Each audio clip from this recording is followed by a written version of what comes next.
I only have 2 DIYs. I was a little bit under the weather this week, but I'm feeling so much better. So let's get crafting and see what I made.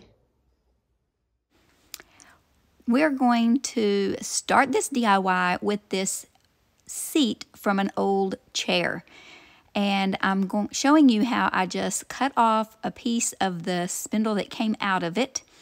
And I'm going to hammer it down in there. And then I will fill it with some spackling. But I just cut off the ends, a little piece of the end that had originally been in there. And now I'm going to fill it with some spackling. Now you see the holes on the side. I'm leaving those open, and you'll see why a little bit later on.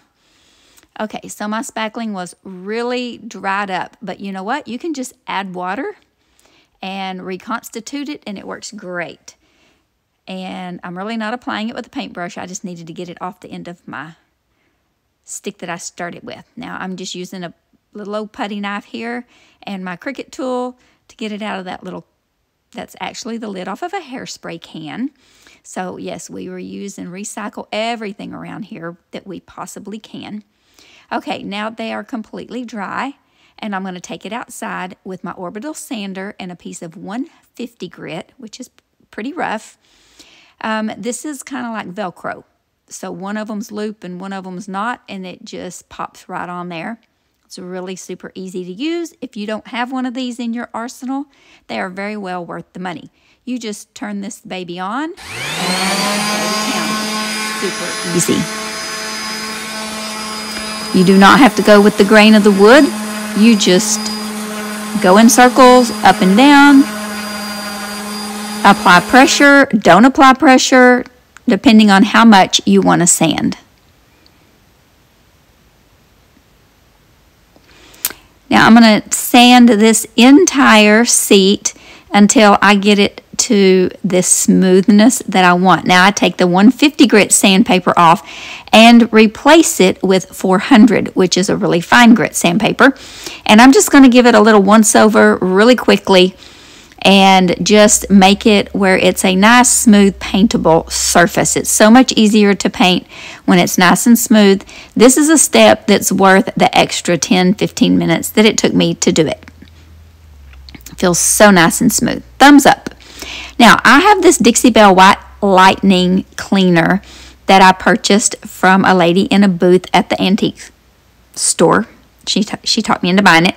I'm using some gloves. I had mixed it up in a gallon jug as per the instructions. And so I'm going to wear some gloves, and I just poured it in this little tray. I'm using a microfiber cloth to clean it. So I'm going to get all of that sawdust off, and I want to get any, grit and grime. I'll let it dry completely. I actually set it outside in this nice warm Texas heat and let it dry, and then I cleaned it a second time. Now I'm going to take Cottagecore DIY paint and this DIY brush, which I absolutely love. I can't remember the name of it. It has a cute name.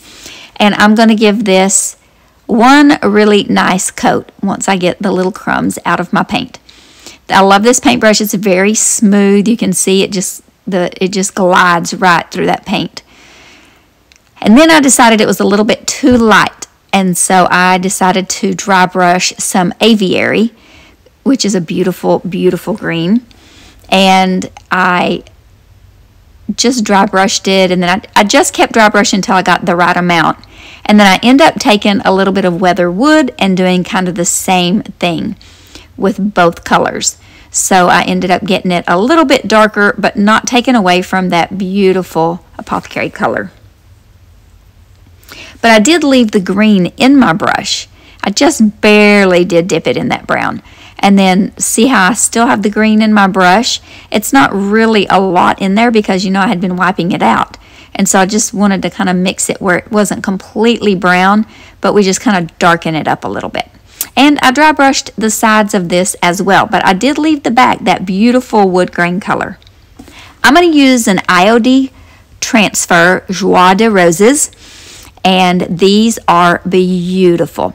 I love this bird, so I wanted to put this bird on here. And it has these beautiful florals with these oranges and blossoms. Now I'm going to have to use 2 pieces. I'm still learning the technique on marrying the 2 pieces together. I had a little bit of a seam, but because this particular transfer looks a little bit weathered, it turned out just fine. I think this is so beautiful. It has a lot of elements of nature in it: flowers, birds, fruit, greenery, and I'm just thankful and in awe of God's beautiful creation and how beautiful that He made everything and how everything just works together and He provides even for the birds. Now I'm doing a little bit of 220 grit sandpaper here just to kind of teeny tiny little bit of distress, and sealed it with some Big Top Sealer. Now here's to the fun part with my beautiful chiffon lace ribbon. I did buy some green because I want to use it at Christmas time, and I thought it would work with this, but it's just not the right hue. So you'll see in the end I ended up not using it. And then I have that crocheted ribbon, and then I had this other ribbon that came off of a towel or a blanket or something. So I get them all the same size. What am I doing? I'm flipping it over. I'm going to put the hanger on first. So I'm going to use this wide piece of ribbon as my hanger. I'm going to use some Titebond Quick and Thick glue first to hold it down while I'm working, to use my staple gun and staple it, because this seat is heavy and I want to make it durable. You can see I'm realizing that I have this side of my ribbon on backwards, so we're just going to flip it over. I did not have a long enough piece of ribbon to put it through those holes and knot it in the front. That's what I wanted to do, so we're just going to make some little faux knots in the front. So I'm going to staple this down really good because this seat is heavy and we don't want it going anywhere. So I made these little faux knots, just tied a little knot, left a little piece on the end, and I'm just going to poke it down in there and put a little hot glue on there, and it will look like that's coming out the front. Pretty sure y'all have all seen that technique before. Now what I did with that lace was I just put it all out and tied a knot, get it all the same length, and put a knot in the middle and tied it up at the top. This is kind of a 1990s thing we did when we put bows at the top of our hangers on our pictures, but I thought this little shabby bow, it's not even a bow, this little shabby, whatever you want to call it, looked really cute when it hangs up there, or if you just want it to sit, it looks really pretty that way too.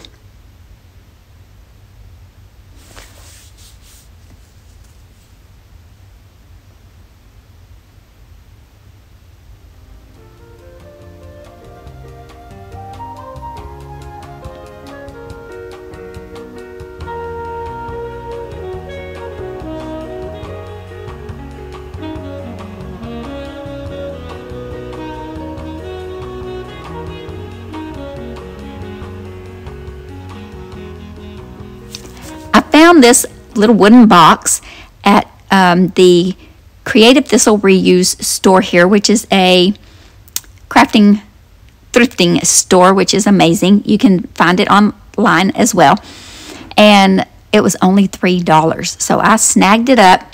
I'm going to tape off the inside. I really am thinking about lining the inside with some felt. I haven't done that as of yet, but I'm thinking about it. I'm going to use another one of those beautiful transfers from that IOD Joie de Roses book, and this is one that I had just cut off from something else I had done. So you can always cut your pieces up.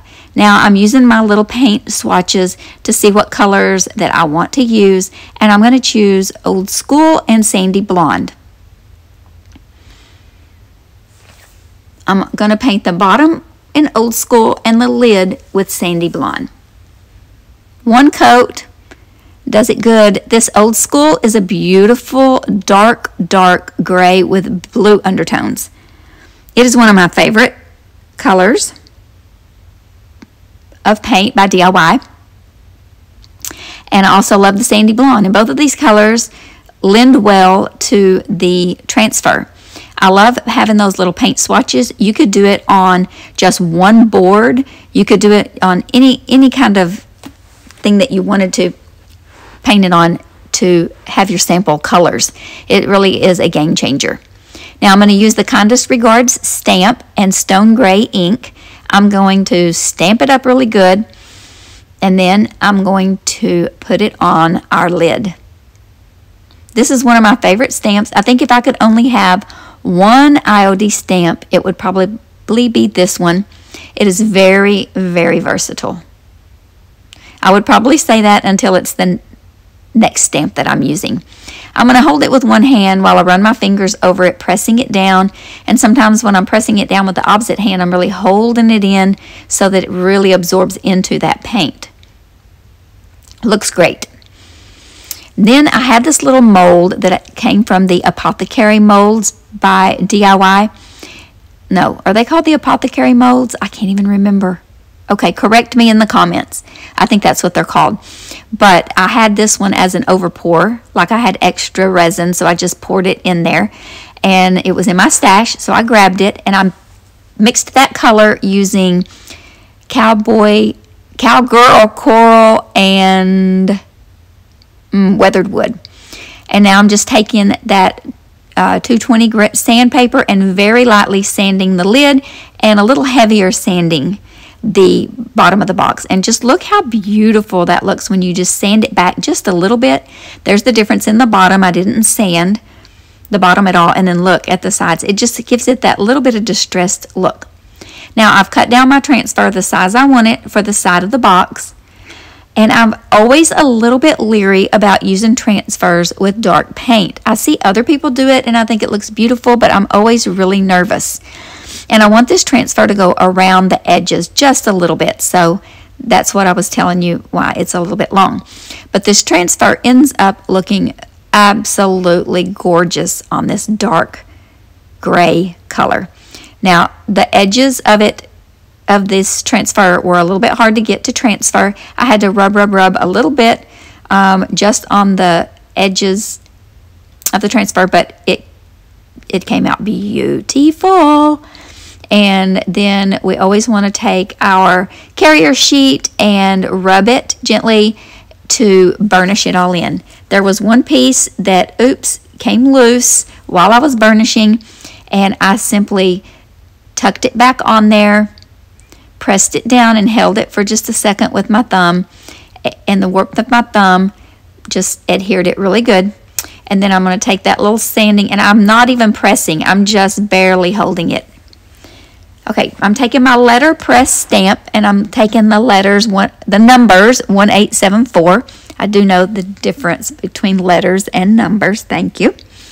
And I'm going to stamp it in the middle of this little, what do we call this? This little thing I painted. And I'm going to put it where I want it. I'm going to press down the 4, and then press the 7, and then press the 8. It is a curved surface. This is a little plaque. We're going to call this a little plaque. And look how beautiful. Woohoo! I was so happy about that because I had itty bitty numbers or big numbers. And so I decided to go with the bigger numbers, and they turned out perfect. I'm going to barely dry brush a little bit of this old school around the edges of our little plaque, our little fancy plaque. I could just see this holding some love letters or old letters from someone, you know, old letters and cards. I looked and searched in my closet because I know I have a bunch of old letters from my friend Susan. If she's watching this, I do still have some of those old letters we used to write to each other when you were in Germany, and from my grandmother and such, but I just couldn't find the box. Now that was just a little piece of something I had in my stash. I painted it as well. I'm going to use a little old school, and I'm just going to try to, I'm using it, okay, I did wax it with clear wax first because I thought I was done with it. Then I decided I wanted to grunge it up a little bit. So I'm taking a little bit of that paint, and because it has that wax on there, I'm able to kind of move it around just a little bit. Not a lot, but a little bit. And so I really thought that looked good. Well, then I clear waxed on top of it again when I was done. Now I'm going to take the old school. I'm going to take the old school, y'all. I'm going to take the old school paint and dry brush on the lid as well, just so it ties it all together, pulls it all together. I'm going to take the clear wax by DIY, and I'm going to apply it with one of those makeup brushes that I love, love, love to apply the wax with, and just give it a really nice, good, thick coat of the wax and rub it in really good. And then I do go back when it's completely dry and buff it out a little bit with an old piece of a white t-shirt. And it just gives it such a nice finish. I did this to the top and the inside of that. Now I'm going to take a little wet wipe and I'm going to wipe out the inside of that little divot so that our little handle will stick in there. That other little peachy coral piece that I have over there is going to be our handle. So I'm going to stir that up with this little kind of matchstick thing I had in my stash. And I think I showed you that I drilled a hole. I'm going to cut that off. I'm going to stick that in there. And we have a handle.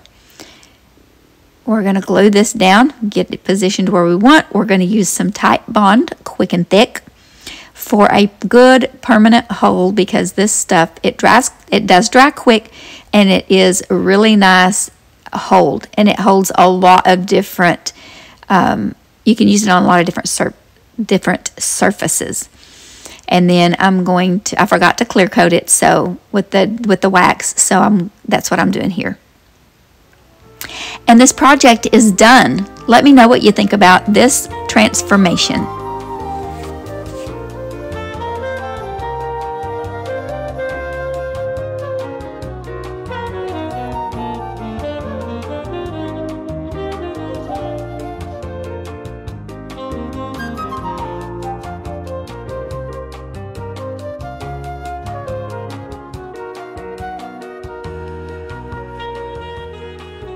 I hope you enjoyed watching me make these trash to treasure decor items, and that you're inspired to get up and get crafting and make over some decor items yourself. But most of all, I want you to remember to be still and know that He is God.